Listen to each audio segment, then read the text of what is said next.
guys, welcome back to Boomy Stocks. ಈ ಒಂದು ವಿಡಿಯೋದಲ್ಲಿ ನಾವು BCom 5th semester PPA subject ಅಲ್ಲಿ ಒಂದು ಇಂಪಾರ್ಟೆಂಟ್ ಕ್ವೆಶ್ಚನ್ ಅನ್ನು ನೋಡ್ತಾ ಇದೀವಿ. ಅದೇನಂತಂದ್ರೆ professional qualities of an auditor ಅಥವಾ ಒಂದು ಆಡಿಟರ್ ಆಗಬೇಕಂದ್ರೆ ಯಾವ ಕ್ವಾಲಿಟೀಸ್ ಅವನಿಗೆ ಇರಬೇಕು ಅಂತ ನಾವು ನೋಡ್ತಾ ಇದೀವಿ. ಫಸ್ಟ್ ಒನ್ ನಾವು ನೋಡೋದಾದ್ರೆ ಈ should have knowledge of principle and practice of general accounting, cost accounting and management accounting. ಅವನಿಗೆ ಒಂದು ಜನರಲ್ ನಾಲೆಡ್ಜ್ ಇರಬೇಕು. ಪ್ರಿನ್ಸಿಪಲ್ಸ್ ಆಫ್ ಅಕೌಂಟಿಂಗ್ ಬಗ್ಗೆ, ಕಾಸ್ಟ್ ಅಕೌಂಟಿಂಗ್ ಬಗ್ಗೆ ಅಂಡ್ ಮ್ಯಾನೇಜ್ಮೆಂಟ್ ಅಕೌಂಟಿಂಗ್ ಬಗ್ಗೆ ಅವನಿಗೆ ಒಂದು ನಾಲೆಡ್ಜ್ ಇರಬೇಕು. ಅಂಡ್ ಈ should have knowledge of provisions relating to income tax, sales tax, wealth tax etcetera. Taxes ಮೇಲೆ ಅವನು ನಿಗಾ ವಹಿಸಿರ್ಬೇಕು.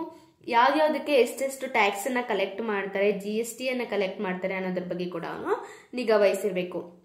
ಈ should have knowledge of economics, business law, mathematics, statistics, business management, financial management etcetera. ಹಂಗಂದ್ರೆ ಅವನು chartered account ಆಗಿ ಇರಬೇಕು ಅಂತ ನಮ್ಗೆ ಅರ್ಥ ಆಗ್ತಾ ಇದೆ. ಅಂದ್ರೆ ಎಕನಾಮಿಕ್ಸ್ ಮೇಲೂ ಅವನಿಗೆ ಹೋಲ್ಡ್ ಇರಬೇಕು, ಬಿಸ್ನೆಸ್ ಲಾ ಮೇಲೆ ಹೋಲ್ಡ್ ಇರಬೇಕು, ಮ್ಯಾಥಮೆಟಿಕ್ಸ್ ಮೇಲೆ, ಸ್ಟ್ಯಾಟಿಸ್ಟಿಕ್ಸ್ ಮೇಲೆ, ಬಿಸ್ನೆಸ್ ಮ್ಯಾನೇಜ್ಮೆಂಟ್ ಮೇಲೆ, ಈ ಎಲ್ಲ ಒಂದು ಸಬ್ಜೆಕ್ಟ್ಸ್ ಅಥವಾ ಈ ಎಲ್ಲ ಒಂದು ಕಾನ್ಸೆಪ್ಟ್ಸ್ ಮೇಲೆ ಕೂಡ ಅವನಿಗೆ ನಿಗಾ ವಹಿಸಿರ್ಬೇಕು ಅವನು. And he must have the ability to draft the report clearly, correctly, concisely and forcefully. ಇನ್ನೊಂದು ಏನಂತಂದ್ರೆ ಅವನಿಗೆ ಒಂದು ರಿಪೋರ್ಟ್ ಬರೆಯೋಕೆ ಗೊತ್ತಿರಬೇಕು. ಅದು ಕ್ಲಿಯರ್ ರಿಪೋರ್ಟ್ ಅನ್ನ ಬರೀಬೇಕು. ಅಂತಂದ್ರೆ ಆಡಿಟಿಂಗ್ ರಿಪೋರ್ಟ್ ಅನ್ನ ಅವನು ಬರೀಬೇಕು. ಯಾವ ರೀತಿಯಾಗಿ ಅವನು ಆಡಿಟಿಂಗ್ ಅನ್ನ ಕಂಡಕ್ಟ್ ಮಾಡಿದಾನೆ, ಅಲ್ಲಿ ನಡೆದಂತಹ ಆಕ್ಟಿವಿಟೀಸ್ ಬಗ್ಗೆ ಅವನು ಕ್ಲಿಯರ್ ಆಗಿ ರಿಪೋರ್ಟ್ ಬರೆಯೋನಾಗಿರ್ಬೇಕು. And he should be vigilant and alert in his work. ಅಂತಂದ್ರೆ ಅವನ ಕೆಲಸದಲ್ಲಿ ಅವನು ಯಾವುದೇ ರೀತಿಯಾದ ಸೋಂಬೇರಿತನವನ್ನ ಅವನು ತೋರಿಸಬಾರ್ದು, ಯಾವಾಗ್ಲೂ ಅಲರ್ಟ್ ಆಗಿರ್ಬೇಕು.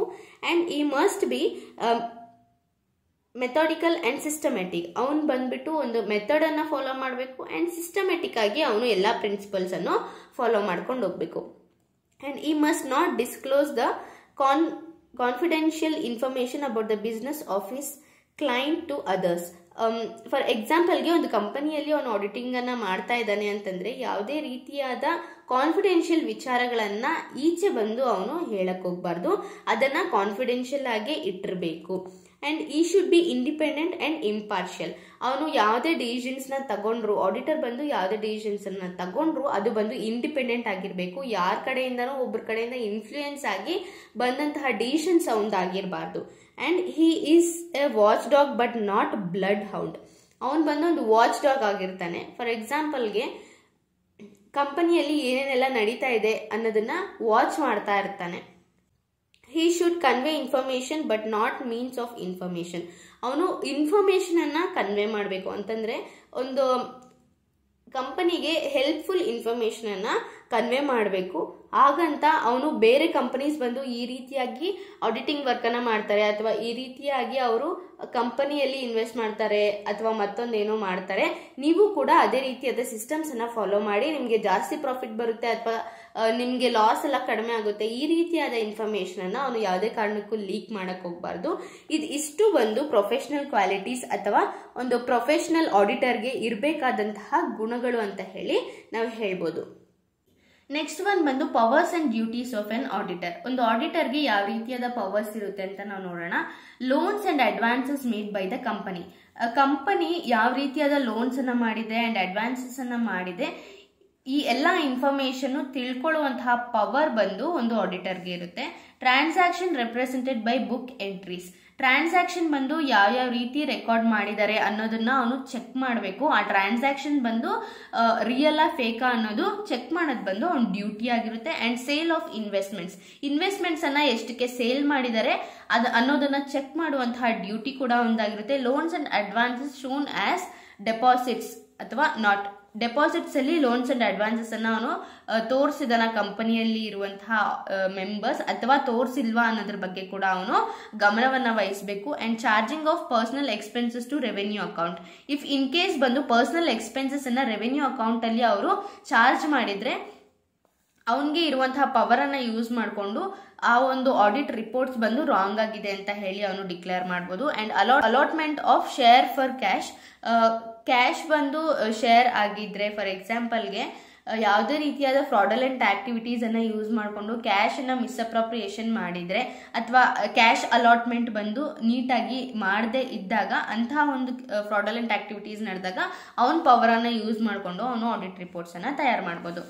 ನೆಕ್ಸ್ಟ್ ಒನ್ ಬಂದು professional ethics of on auditor. Professional ethics ಏನು ಅಂತಂದ್ರೆ ಇಂಟಿಗ್ರಿಟಿ. ಫಸ್ಟ್ ಒನ್, ಇಂಟಿಗ್ರಿಟಿ ಅಂದ್ರೆ ಬೀಯಿಂಗ್ ಆನೆಸ್ಟ್ ಅಂತ ಅರ್ಥ. ಅವನು ಹಾನೆಸ್ಟ್ ಆಗಿರ್ಬೇಕು, ಅವನು ಮಾಡುವಂತಹ ಕೆಲಸಕ್ಕೆ ಹಾನೆಸ್ಟ್ ಆಗಿರ್ಬೇಕು. ಯಾವುದೇ ರೀತಿಯಾದ ಫ್ರಾಡಲೆಂಟ್ ಆಕ್ಟಿವಿಟೀಸ್ ನಡೀತಾ ಇದ್ರು ಆಡಿಟಿಂಗ್ ಅಲ್ಲಿ ಅವನು ಅದನ್ನ ಕಂಡು ಹಿಡಿದು ಅದಕ್ಕಾದ ಒಂದು ಅವರನ್ನ ಯೂಸ್ ಮಾಡಿ ಒಂದು ಕಾರ್ಯವನ್ನ ಅವನು ಕೈಗೊಳ್ಬೇಕಾಗುತ್ತೆ ಅಥವಾ ಒಂದು ಶಿಕ್ಷೆಯನ್ನ ಅವ್ರಿಗೆ ಆಗೋ ತರ ಮಾಡಬೇಕಾಗುತ್ತೆ. ಇದು ಇಂಟಿಗ್ರಿಟಿ. ಅಂಡ್ ಇಂಡಿಪೆಂಡೆನ್ಸ್, ಅವನ ಡಿಸಿಷನ್ ಅಲ್ಲಿ ಇಂಡಿಪೆಂಡೆನ್ಸ್ ಇರಬೇಕು. ಯಾರ್ದೋ ಒಬ್ಬರ ಕಡೆಯಿಂದ ಇನ್ಫ್ಲೂಯೆನ್ಸ್ ಆಗಿ ಅಥವಾ ಅಂಡರ್ ದ ಟೇಬಲ್ ಏನಾದರೂ ಸ್ವಲ್ಪ ಕ್ಯಾಶನ್ನ ತಗೊಳೋದಾಗಿರ್ಬೋದು, ಈ ರೀತಿಯಾದ ಆಕ್ಟಿವಿಟೀಸ್ ಅನ್ನ ಮಾಡಿ ಇಂಡಿಪೆಂಡೆನ್ಸ್ ಡಿಸಿಷನ್ಸ್ ಅನ್ನ ಅವನು ಕಳ್ಕೊಳಕ್ ಹೋಗ್ಬಾರ್ದು. ಅವನ ಡಿಸಿಷನ್ ಬಂದು ಯಾವಾಗಲೂ ಇಂಡಿಪೆಂಡೆಂಟ್ ಆಗಿರ್ಬೇಕು, ಡಿಪೆಂಡೆಂಟ್ ಆಗಿರಬಾರ್ದು. ಅಂಡ್ ಕಾಂಪಿಟೆನ್ಸಿ ಇರಬೇಕು. ಕಾನ್ಫಿಡೆನ್ಶಿಯಾಲಿಟಿ ಅಂತಂದ್ರೆ ಅವನಿಗೆ ಕಾನ್ಫಿಡೆನ್ಸ್ ಇರಬೇಕು. ಯಾವುದೇ ಒಂದು ಅಕೌಂಟ್ಸ್ ಬಂದು ಮಿಸ್ಅಪ್ರೋಪ್ರಿಯೇಷನ್ ಆಗಿದೆ ಅನ್ನುವ ಪಕ್ಷದಲ್ಲಿ ಆ ಒಂದು ಮಿಸ್ಅಪ್ರೋಪ್ರಿಯೇಟ್ ಆಗಿರುವಂತಹ ಅಕೌಂಟ್ಸ್ ಕ್ಲಿಯರ್ ಸ್ಟೇಟ್ಮೆಂಟ್ಸ್ ಅನ್ನ ಪ್ರೊವೈಡ್ ಮಾಡೋದಕ್ಕೆ ಅವನು ಆರ್ಗನೈಸೇಷನ್ಗೆ ಕೇಳ್ಬೋದು.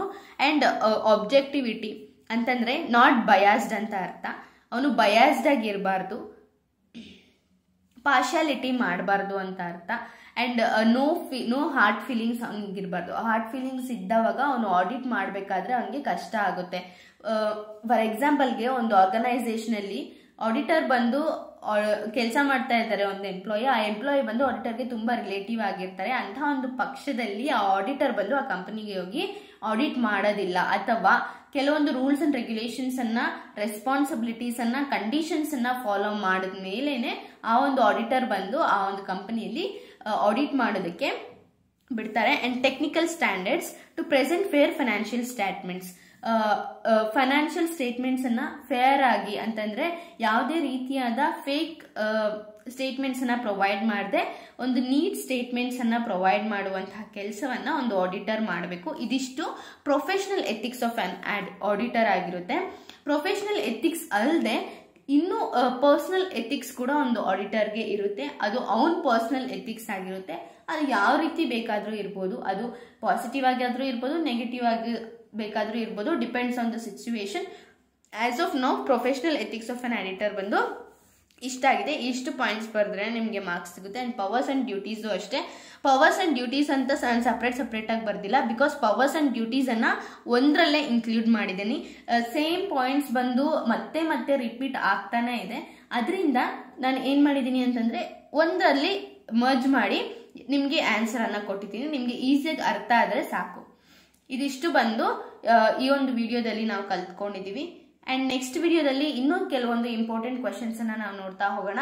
Thank you so much for watching this video. If you like the video, please do like, comment, share, and don't forget to subscribe my channel. Let's meet in our next video. Until then, bye bye.